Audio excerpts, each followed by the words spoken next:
bleep. Excuse me, Coach Cabbage was choked a little bit.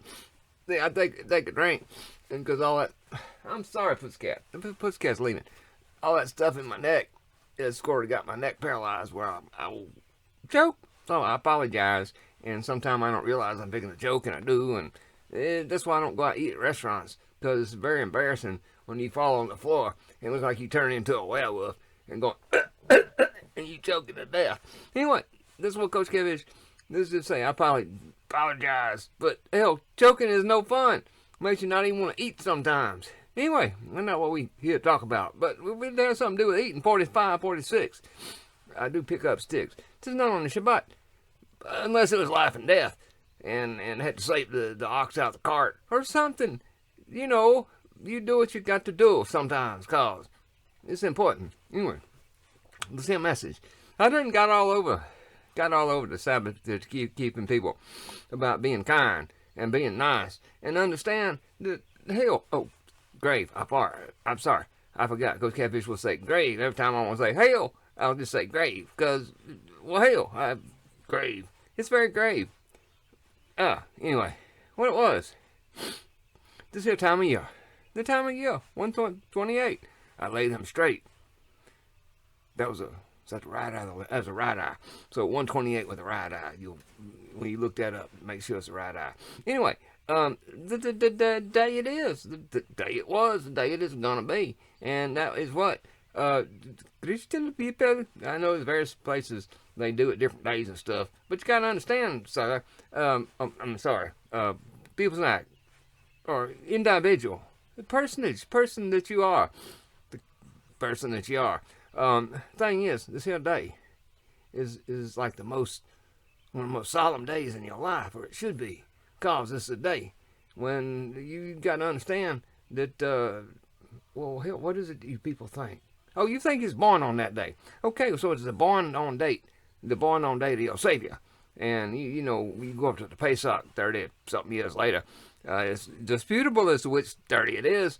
30 of the 33, of course, you have to understand something about that too. But what it is however it's associated, the gifts that was brought was a gift to a king. It's a gift to a king, literally. The Yahusha, they understood from the Babylonian records and astrology and what was going on. People was very connected back in the day. You have to understand this was their life.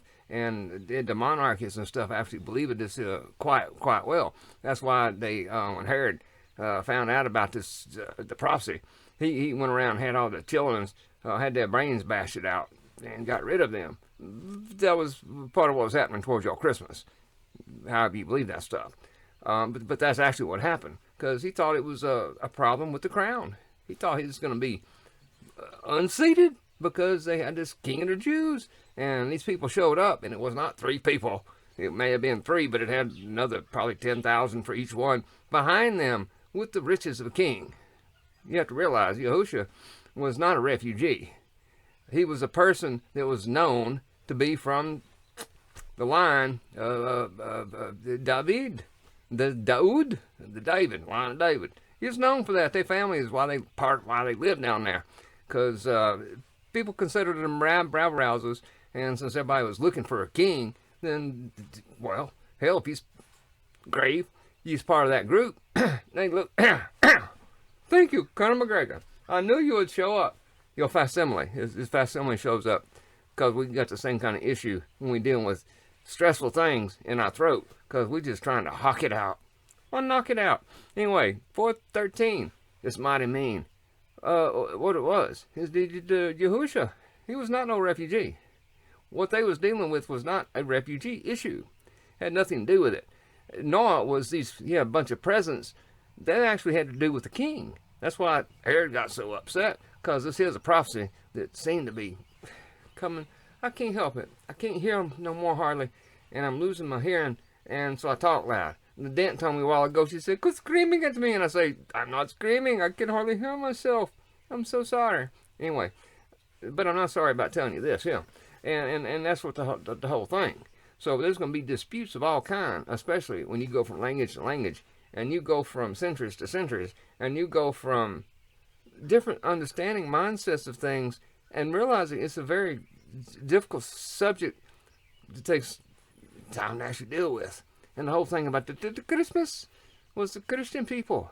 Understand, it's not about the shit you get or give. It's about accepting the blood of the Lamb. If you get nothing else out of this, understand, your Christmas shit, if you, I'm sorry, excrement, you dealing with the concept of salvation, which if you're not, why are you keeping Christmas? Because that's what the whole thing's about the birth of Savior. Now, Coach Catfish know better about the birth, but I could care less. I know better than 6,000 a year Earth, but I ain't going to argue about it. It's about the blood of the Lamb. Excuse me. And the big picture, is a salvation issue amongst people. So please, Christian people, understand that it is not about getting and giving presents. It's not about that stuff. It's about accepting the blood and changing your life to go along with why that blood was given. That could be the only reason your Christmas would exist. Otherwise, it's just Saturnalia. That's all it is. It's just Roman Saturnalia or Babylonian Saturnalia. It's just the 12 days where you do what you do and you get all drunked up and you go visit this one, visit that one, and you have a lot of things go on and stuff. And well, hell, Coach Catfish was one of the people at one time because I growed up in there, and that's just what it was. I'm holding my hand up here because I can't hear myself, and it hurt. The feedback mechanism doesn't work good. So, oh, stop that, cats! Whatever they doing. Anyway, the Christmas is not about that stuff. It's about changing your life, loving your family, loving your children. Whether you can give gifts or have a roof over your head or not, you still got that responsibility of doing what you're supposed to do. And if there's, oh, whoa, what is that? Oh, it's a fly. Anyway, that's what I was trying to get across to you. You Christian people, you get tied up in who gets the biggest this and the biggest that. And Coach Catfish had to live with that because I was a redheaded stepchild. And hell, I just got socks and coat. Oh, man, grave. And Cole, while the other kids got all kind of extravagant things like Barbie houses and Barbie bicycles and Barbie Corvette and all that kind of stuff. Coach Catfish got pairs of socks, which was good because being out there in the bayou, I need to keep my feet warm and stuff. But anyway, it is not about that stuff that you get and give. It is about if you accept the blood of the Lamb. Otherwise, this is just walking into the trap of monetary disembodiment. Because the thing is, sucker, they disembodying you from every penny you got. And they don't give a shit about the God or the Jesus or the Yeshua or any of that. They just want your money, honey. If you have anything at all out of this here part of the year, it's got to be something that you do within you. Peace, y'all.